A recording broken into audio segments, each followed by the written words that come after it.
Je voudrais vous présenter ce que j'entends par Tantra et comment je vois le Tantra. Et j'ai invité un certain nombre de personnages ou d'entités pour vous expliquer ce que moi j'entends par Tantra. Alors, le Tantra, c'est d'abord une voie spirituelle qui a une particularité, d'abord d'être née il y a des milliers d'années, en Inde, en Cachemire plus exactement, et d'intégrer, d'être une voie spirituelle qui intègre, qui n'exclut rien, qui intègre tout, qui intègre le corps, l'esprit, le cœur, qui intègre le féminin, le masculin, et qui intègre la sexualité et la spiritualité. Donc c'est une voie que j'affectionne particulièrement, justement parce qu'elle n'exclut rien, elle ne dit pas ça c'est bien, ça c'est mal, elle propose au contraire une voie d'intégration. Alors, je vais essayer d'expliquer un peu l'histoire du Tantra. Alors, l'histoire du Tantra, elle commence par le fait que le dieu initial, la divinité initiale, parfois est appelée Shiva, mais Shiva aura un rôle un peu particulier par la suite. En tout cas, la première divinité, elle a la particularité d'être le tout, l'unité. Elle est tout, mais en même temps, en tant que tout, elle a un problème, c'est que c'est un tout homogène. Donc, elle ne peut pas créer de choses nouvelles, elle est parfaite, mais quelque part elle s'ennuie un peu. Et comme elle s'ennuie et qu'elle a envie de vivre, qu'elle a envie d'expérimenter ce que c'est que d'être, elle va créer tout un ensemble de choses, dont le temps, l'espace, et surtout, elle va créer la division, la dualité. Alors la dualité, c'est avec cette belle statue, mais elle a une particularité, cette statue, c'est qu'elle est très lourde. Et donc cette statue, c'est Shiva et Shakti.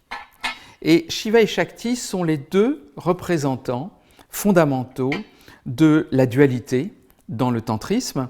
Et cette dualité, elle a la particularité de s'unir. Et comment représenter l'union de deux principes ? Eh bien, rien de plus simple, c'est de représenter l'union sexuelle de ces deux divinités. Donc c'est un symbolisme, mais c'est à la fois un symbolisme, mais c'est aussi la reconnaissance profonde que chez l'homme et la femme, quand l'homme et la femme s'unissent, eh bien ils s'unissent d'abord charnellement. Ce n'est pas juste une union, ils sont contents de se voir. S'il y a une union profonde entre deux êtres, alors il y a union charnelle.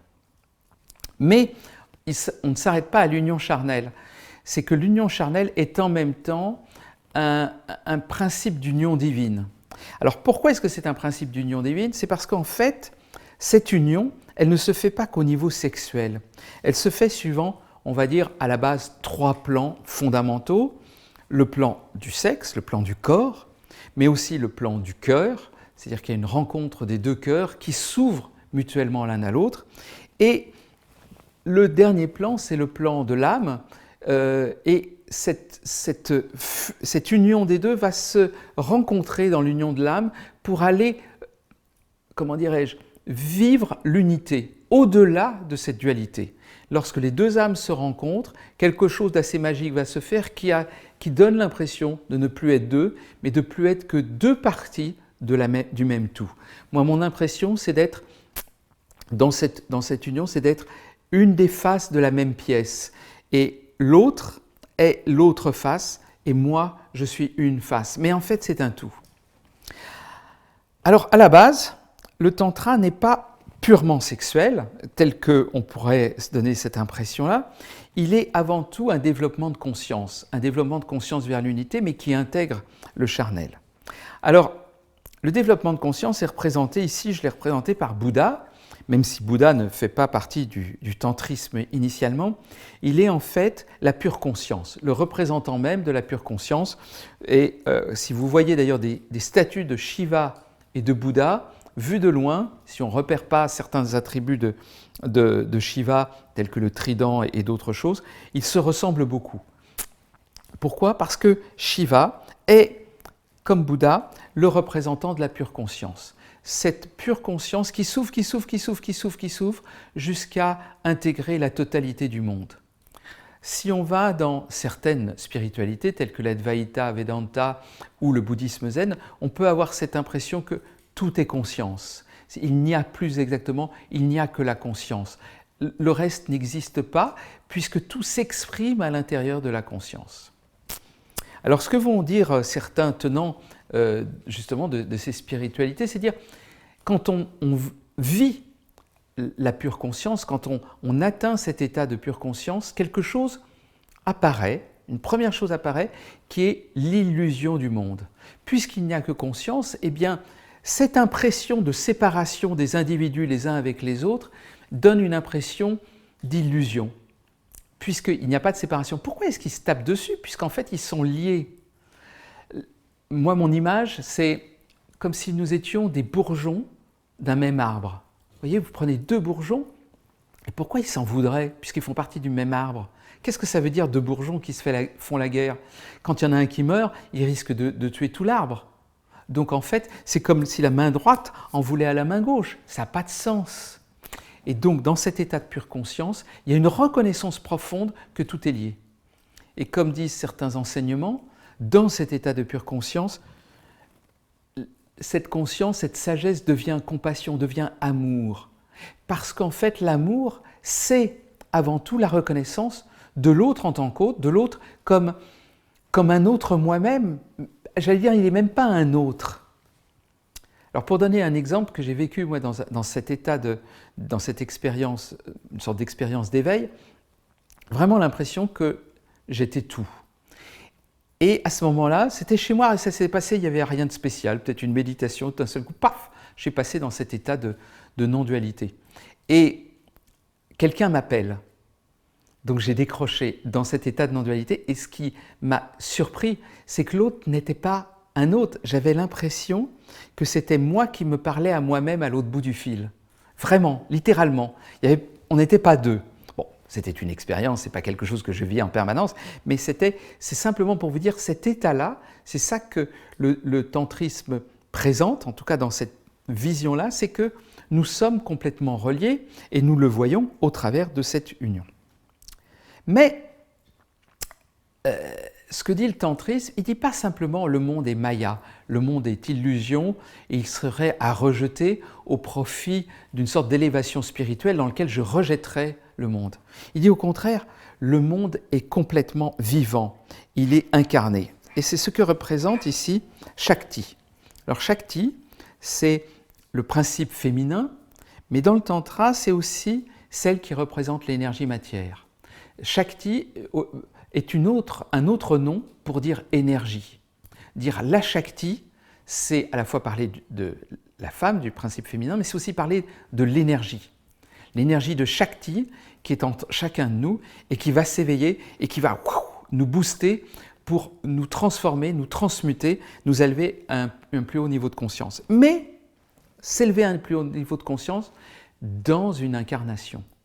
C'est-à-dire que cette illusion du monde n'est pas totalement une illusion. Elle est en même temps une réalité charnelle dans laquelle nous allons pouvoir nous baigner, nous plonger, nous allons pouvoir vivre pleinement cette vie. Un autre exemple qu'on pourrait avoir, c'est celui que j'aime beaucoup, c'est celui du jeu vidéo. Comme si nous vivions dans un jeu vidéo. Alors dans un jeu vidéo, nous pouvons avoir tout d'un coup nous réveiller, nous éveiller à une plus haute conscience, dire « mais en fait je suis dans un jeu vidéo là ». Je croyais être un personnage, mais je ne suis pas un personnage. Je ne suis pas un gros personnage, un monstre ou un mutant ou un sorcier, etc. Mais qui suis-je? Je suis juste la conscience qui anime ce personnage. Mais cette même conscience pourrait être conscience animant un autre type de personnage. Donc je peux avoir l'impression, dans un premier temps, dans cet éveil, de dire « mais tout ça est illusoire ». Donc le rejeter. C'est ce qu'ont fait certains mystiques. Ce que propose le tantra, c'est dire « non, ok, c'est illusoire, mais c'est là que ça se passe. C'est là l'arène, c'est là le champ. C'est là où ça se passe, où nous allons effectivement, avec notre corps, vivre. Et donc, bien qu'étant pure conscience, bien que considérant que notre corps n'est pas cette chose auquel nous nous identifions, que notre personnalité n'est pas quelque chose de réel, que c'est juste une identification, c'est un processus qui fonctionne à l'intérieur de nous, en même temps, nous pouvons plonger avec joie, avec ravissement, avec délice dans ce monde dans lequel nous vivons. Et c'est ça que propose le Tantra, ce double mouvement de distanciation et de plongement, d'immersion dans la chair, sans être dupe. Alors, une autre représentation de cette dualité de Shiva et Shakti, c'est la coupe et le bâton. C'est le principe masculin, le bâton, c'est la coupe, qui vont évidemment s'unir et qui vont vibrer. Ensemble, ils vibrent à l'unisson. La coupe toute seule ne fait pas de son, le bâton tout seul ne fait pas de son. Le son, la vibration cosmique arrive dans cette union du masculin et du féminin. Alors, dans cette union, comme je vous l'ai dit, il y a donc ce charnel d'un côté, et ce charnel est représenté aussi, ou est vécu comme une action spontanée. C'est-à-dire que quand je plonge dans la chair, quand je plonge dans la chair du monde, quand j'entre complètement dans mon corps, je vais commencer à le voir, il bouge tout seul. Et c'est ce que l'on vit lorsqu'on est en pure conscience, c'est que notre corps bouge tout seul. Alors qu'est-ce qui empêche, d'une certaine manière, de vivre ça dans la vie de tous les jours ? Eh bien, ce qui l'empêche, c'est ce qui est dénoncé dans toutes les spiritualités authentiques, c'est l'ego mental. C'est-à-dire un sorte de processus intérieur, internalisé dans notre tête, qui nous fait croire qu'on est séparé du reste et qui, par le mental, ne nous fait pas vivre la réalité. Alors vous allez me dire, c'est quoi la réalité ? La réalité, c'est le moment présent. C'est ce qui se passe maintenant. Ce qui se passe hier est passé, ce qui se passera demain n'existe pas encore. La seule chose qui existe, c'est dans cet instant présent. Or, si vous faites de la méditation, vous allez vous rendre compte que quand vous allez voir votre mental circuler, tourner, ce que vous allez voir, c'est que votre mental, à tout moment, c'est la fonction même du mental, c'est une fonction magnifique, mais c'est la fonction du mental, il vous déconnecte de cet instant présent. Il vous fait penser à autre chose, il vous prolonge, il vous fait parler de vos collègues de bureau, des problèmes de couple, de vos enfants. Mais là, il n'y a pas l'autre conjoint, il n'y a pas le bureau et il n'y a pas les enfants. Et pourtant, vous y pensez. Vous les avez amenés avec vous là maintenant, vous y pensez et c'est comme s'il y avait une pression de tout cet environnement que vous créez vous-même parce qu'en fait, vous n'y pensez plus, ils disparaissent. Ils n'existent pas dans l'instant présent. Au moment où vous allez les rencontrer, oui, il est vrai. Mais tant que vous êtes là, dans l'instant présent, il n'existe pas. Ce qui existe, c'est juste ce qui est là maintenant. Avec ce qui vient.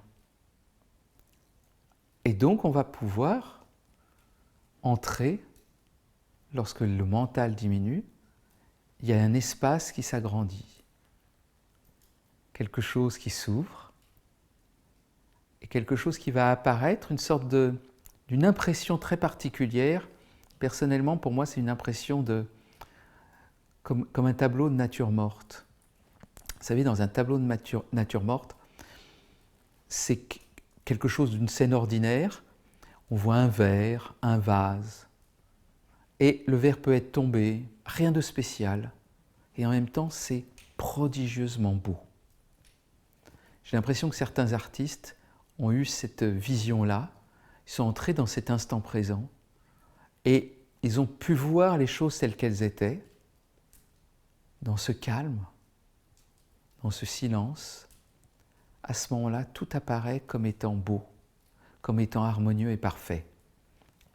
Même si c'est une cuisine en désordre, c'est harmonieux et parfait parce que c'est là. Et ça là apparaît. C'est comme l'impression que l'on a lorsqu'on est devant un beau paysage en montagne, une sorte de... Vous voyez, cet état d'émerveillement où nous n'avons plus de voix avant qu'on se dise c'est beau dans la tête. Avant ce moment-là, quand tout devient parfait. Alors, à ce moment-là, on voit le monde. Et maintenant, on agit dans ce monde. On entre dans ce monde qui lui-même est donc parfait, mais d'un point de vue où et il n'y a plus d'ego mental. Et quand il n'y a plus d'ego mental, il y a 2-3 choses qui disparaissent. Les questionnements, les problèmes, les attachements, les peurs, tout ça, globalement disparaît. Les animosités, ça c'est un grand truc. J'ai un test. Il y a toujours 1 ou 2 personnes dans votre vie que vous aimez moins que d'autres, d'accord? Même qui vous embêtent profondément. Et si vous entrez dans cet espace-là, vous pensez à ces personnes-là, et vous verrez qu'à ce moment-là, ces personnes-là, vous les aimez. Et donc, ça prouve que vous êtes d'ailleurs que vous êtes dans cet espace-là. Ça prouve que vous êtes en train de rencontrer cet espace-là, que vous avez enlevé tous les habits de l'ego mental pour entrer dans cet espace d'union, d'harmonie, et qui a une particularité, c'est d'être extatique, de vivre, en anglais on dit bliss, la félicité. On peut vivre la félicité. Il n'y a plus que l'existence, la conscience et la félicité. Et en sanskrit, ça se dit sat, l'existence, chit, la conscience, et chit, la ananda, ananda qui est la félicité. Sat, chit, ananda. Donc c'est la base des spiritualités authentiques qui vont à cet endroit-là où il n'y a plus rien que la conscience et l'existence. Et dans lequel la conscience est en même temps amour. Car il n'y a pas de différence entre vous et moi, il n'y a plus de différence entre qui que ce soit. Donc il y a une sorte d'acceptation totale de l'autre, de tous les êtres. Mais ce n'est pas une acceptation parce que je me force à accepter, c'est que simplement je vois que nous ne sommes pas différents. Tout d'un coup, le bourgeon que je suis voit que les autres sont des bourgeons du même arbre. Donc je n'ai pas besoin de les accepter, je n'ai pas besoin de me forcer. Ça vient de lui-même. Il n'y a pas d'effort, il n'y a pas à se dire « oui, maintenant je vais être dans l'amour ». Non, non, ce n'est pas ça, vous ne pouvez pas chercher à travailler ça, ce n'est pas ça. C'est juste s'ouvrir à ce qui est déjà là, s'ouvrir à voir cela. Alors, pour nous aider, nous avons un maître. Ce maître que j'aime beaucoup, c'est pour moi dans les stages de Tantra que j'anime, c'est celui qui est le maître, c'est ce qu'on appelle un Bouddha rieur. C'est un sage taoïste en fait, mais on l'appelle souvent un Bouddha rieur. Alors ce Bouddha rieur, il a une particularité, il est la réponse à toutes vos questions. Posez-lui une question, il a la réponse. Car il est ce qui démonte le mental. Et qu'est-ce qui démonte le mental? Eh bien c'est simple, c'est le rire. Le rire fait tomber l'ego mental. Il va couper en pièces toute notre construction égotique. Il dit « mais non, mais moi je suis ci, moi je suis ça quand même, je suis quelque chose ». Et lui il répond « ha ha ha ». Il va juste vous répondre avec sa manière d'être. Personnellement, quand je ne vais pas bien, ou quand j'ai un problème et que je me dis « putain, il y a un truc là, ça devrait être ceci et cela, merde, ça ne marche pas » et tout ça, je vais le voir, je lui pose une question. Je n'ai même pas besoin de lui poser la question. Le fait d'aller le voir, il m'a déjà répondu à ma question. Il me dit juste « lâche prise ». Mais même lâcher prise, ça serait une réponse. Lui, il rit. Il ne dit même pas lâcher prise. Parce que ce serait encore un peu mental, vous voyez, lâcher prise. Ça serait « oui, mais t'en fais pas », tout ça. Ok, il peut me le dire. Mais au-delà de tout ça, il dit « c'est juste un jeu, tout ça. À un niveau profond, c'est juste un jeu. Enjoy, réjouis-toi de vivre ce jeu qui est la vie. Réjouis-toi de vivre l'existence. Tu es en train de t'embêter parce qu'il y a quelqu'un en retard ou parce que toi tu es en retard, parce qu'il y a un truc qui manque, parce qu'il y a un bordel quelconque et tout. Mais réjouis-toi de vivre. Tu es vivant. Tu fais l'expérience de la vie, plus exactement. Tu as la chance d'être. Et ça, tu ne peux pas te le cacher. Tu es. Je suis. Nous sommes. Vous êtes là. C'est à peu près la seule certitude que l'on ait. Tout le reste, c'est les constructions mentales que l'on a. Mais cette certitude, je suis. Et lui, il me dit, ben ouais, tu es. Et à partir de cette certitude de je suis, à partir de cette certitude d'être en communion profonde avec tous les êtres, non pas parce que je me force, mais parce qu'il n'est pas possible d'être autrement, alors je peux aller rencontrer l'autre, je peux aller rencontrer Shakti, ou si je suis plutôt une femme, d'aller rencontrer Shiva, d'aller rencontrer celui qui est, comment dirais-je, non pas l'opposé, mais le complémentaire de moi, celui qui est de l'autre côté du miroir et qui va me renvoyer à moi-même mon existence, mes modes de fonctionnement, mes machins intérieurs à la con. C'est tout ça que va me renvoyer l'autre. Il va me montrer qui je suis au fur et à mesure, avec comme maître, évidemment, le Bouddha rieur, qui est celui qui a les réponses à toutes les choses. Voilà ce qu'est pour moi le Tantra, cette union conscience, cœur, chair, dans le vécu profond avec l'autre, évidemment en conscience, et sans oublier l'humour, sans oublier l'humour. Au revoir.